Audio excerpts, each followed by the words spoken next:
दोन्ही राष्ट्रवादींमध्ये मतमतांतर असल्याचं सध्या पाहायला मिळते। शरद पवार यांच्या पक्षाकडून विलिनीकरणावर जोर दिला जातोय। राष्ट्रवादीचे नेते उपमुख्यमंत्री पदासाठी आग्रही असल्याचं समोर आलंय। आधी शपथविधी आणि नंतर विलिनीकरणाचं बघू अशी प्रतिक्रिया छगन भुजबळ यांनी दिली आहे।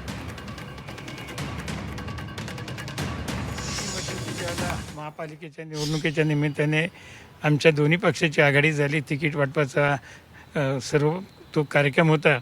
त्या कार्यक्रमाच्या वेळेला आम्ही त्या ठिकाणी दादांना भेटत असताना सुद्धा दादा मामांना म्हणायचे की अरे आता कशाला आपण, कारण सीट वाटपाच्या बाबतीमध्ये आणि आम्ही त्यांचे थोडेसे जरा ताणाताणी व्हायची। दादा म्हणायचे आता कशाला ताणाताणी करताय, आपण 12 तारखेलाच खरं एकत्र येणार होतो, काय झालं मला माहिती नाही, पण आता या निवडणुका झाल्यानंतर आपण एकत्र येऊ अशा प्रकारचं त्यांनी आम्हाला अनेकांच्या समोर बोलून दाखवलं होतं। माझ्या एकट्यासमोर नाही तर जिजाई बंगल्यामध्ये जे कोणी होते त्यांच्या समोर दादांचं सार्वजनिक वक्तव्य होतं।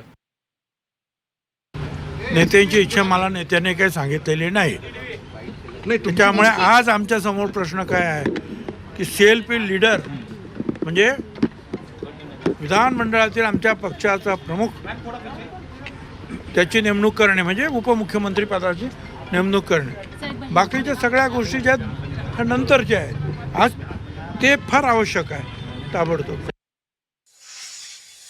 सर्व पवार कुटुंबाने ठरवलं की सुनित्रा वहिनीला उपमुख्यमंत्री करायचं, तर त्यामध्ये आनंदाची गोष्ट आहे, सगळे स्वागत करतील त्याचं। पूर्ण पवार परिवाराची एकदा बैठक झाल्यानंतर जो कोणी निर्णय होईल त्या निर्णयामध्ये ठरलं की सुनित्रा वहिनींना करायचं, आनंदाची गोष्ट आहे त्यामध्ये।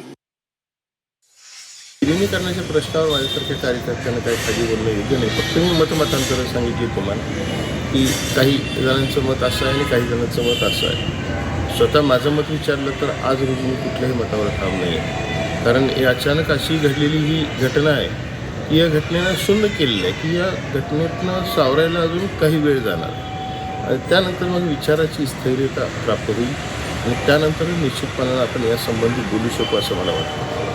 आणि त्यामुळं सुमित्रा वहिनींचं तर निश्चितपणानं त्या एक देवी समान आहेत आमच्यासाठी आणि खरोखर देवी आहे।